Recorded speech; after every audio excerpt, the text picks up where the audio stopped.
falling object.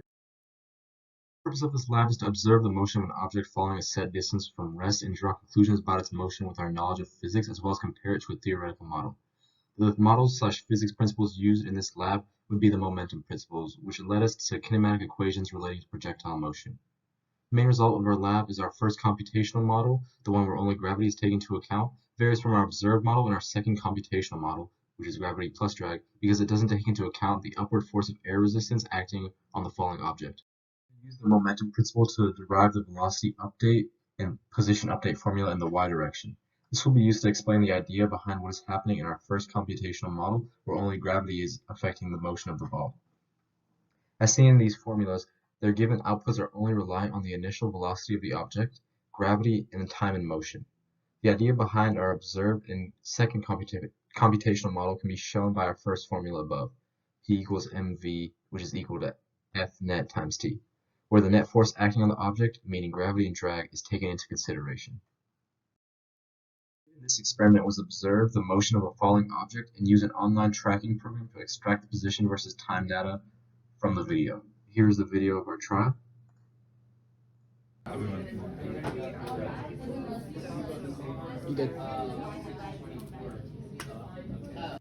As you can see, the system is the dry erase marker, object in motion. The surroundings are the hand holding the marker in place, the air, and the ground.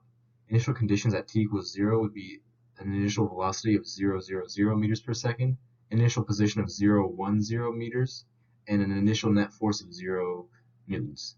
Mass is irrelevant because, as we know, unless air resistance plays a huge factor, two objects of different masses will fall the same distance in approximately the same time and reach approximately the same speed.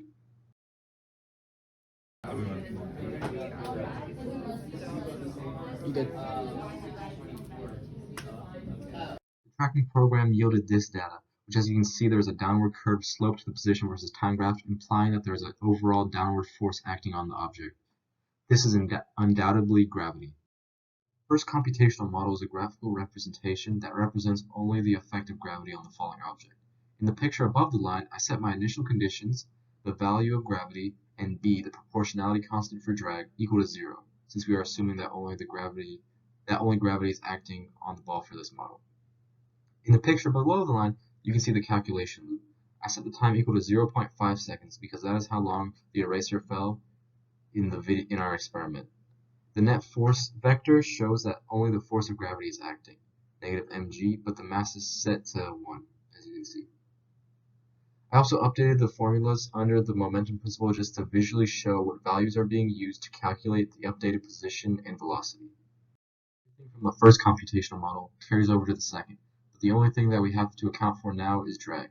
I did that by defining the net force of gravity before the calculation loop, as to have a point of reference.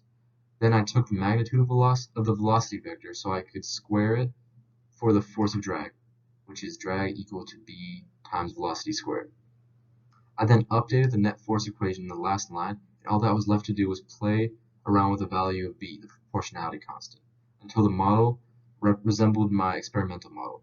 A proportionality constant of 1.3 yielded a graph which most closely resembled my experimental data. That the data is curved downward as time increases, indicating that the object has a net acceleration in the negative y direction. The force causing this downward acceleration is undoubtedly gravity. Differences include the position versus time graph of the first computational model is more downwardly curved than that of the experimental model. This is because the first computational model does not account for the air resistance felt by the dry erase marker in the experimental trial. So as shown by the first computational model, if the marker only felt the effect of gravity, it would hit the ground sooner. The position versus time graph of the second computational model is not as curved downward as the first computational model because it accounts for drag, and therefore hit the ground at a later time because it is feeling a force acting upward on it. In theory, the graphs for the experimental model and second computational model should be the same, but there is some error present. Possible sources of error are when analyzing the video in the tracking program, it became exceedingly difficult to track the correct position of the object because the eraser was quite blurry in the later frames due to the increase in speed. What does it mean question? Computational model 2 would predict a terminal velocity because it takes into account drag, and without the drag force acting on the object, the object would only feel gravity, and if only gravity was acting on the object, then it would continue to speed up without a terminal velocity in sight. What if question?